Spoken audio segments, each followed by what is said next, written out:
if this vote does not pass, okay, if this does not pass, remind us what's on the line, and then what that looks like for our schools long term, and will we recover? I don't know that we'll ever recover.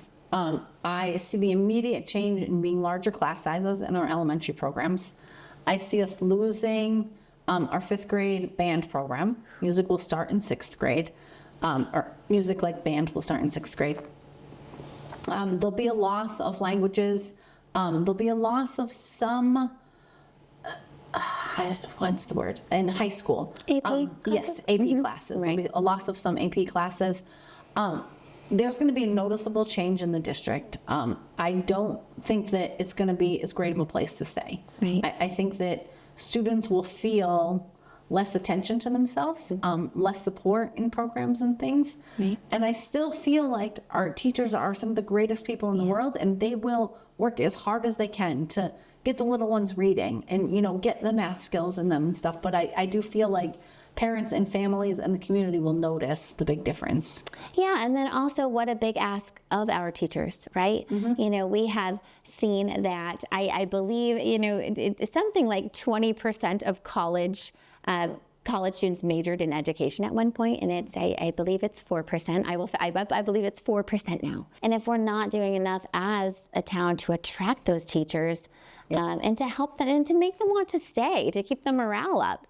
Definitely. I know our superintendent has talked about, he's had a 2nd grade teacher position open, and 10 years ago he might have gotten 50 applications, and this year he got 2 or 3. Right. Like, it's been a huge difference in trying to recruit folks into education. Right, and to keep them, and to show them that they are that they're valued and appreciated. Exactly. And I know as a parent, I am so grateful for what they do and how much they pour into our kids. They're with them just for really long periods of time. As a mom with kids really up and coming through our school system, I really value public education. It was significant in my life. I kind of say that it really kind of is the backbone for like a dream come true, and in a situation where that didn't happen a lot in my family. So it's hard for me sometimes when it doesn't feel like everyone kind of looks at it that way, that the power of public education. But it does seem, you know, as more information gets out, as people are looking more closely at what you've been trying to say all along, learning stuff, you know, hearing stuff, and we've had, you know, a lot of people really working on getting the information out there. It does seem like our town is pulling together with that information, and even from the top down. So what are your kind of thoughts on that, and what do you think? I'm really happy that so many people are paying attention and seeing the value of the schools and what we do. Yeah. Way back when this started, not every select board member was in favor of this. Right. And ultimately, 3 of them voted yes to move this to the ballot, but I still don't even think 3 of them were in favor of it. Right. And through this process, these folks who really know things, who are really in tune with the finances and everything within the town, all then unanimously voted yes, that they are in support of this override. And I think that says a whole lot, because these are the folks that are 100% invested. They're hearing every conversation that's happening. And I felt good knowing that they've learned enough to be able to support this like I do. Yeah. I know the finance committee is still split on this. I wish that they weren't. I wish that there was more conversations we could be having with them. But it's the select board that I'm happy that we've been able to turn those votes. Yeah. And I think we can turn a lot of votes in town when people realize how important this is to not just the schools, but our town's fire department and our other town services.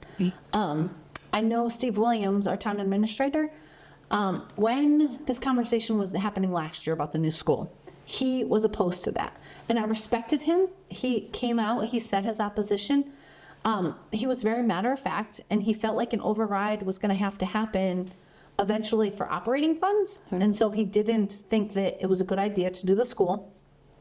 Now the override, we're looking at it for operating funds, and he has talked about, if it doesn't happen, how are we going to keep these services to the town? And he's talked about maybe needing to get rid of some of the funding that goes to these optional things. And those are the things that make us great. Absolutely. Like our library, our senior center, those are the things that make us wonderful, and nobody wants to lose that.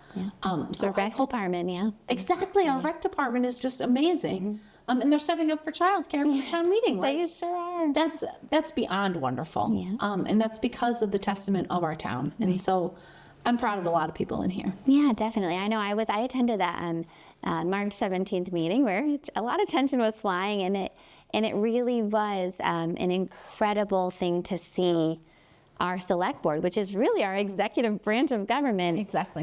come full circle on this and say unanimously, like, not only are we okay democratically with it going on the ballot, but we are in support of this. Like, we will vote yes. Yeah. And so that was incredibly powerful to see. And I also thought in my head, wow, to just remind people that it is okay to change your mind. Yes. Once you have a complete picture of what's going on.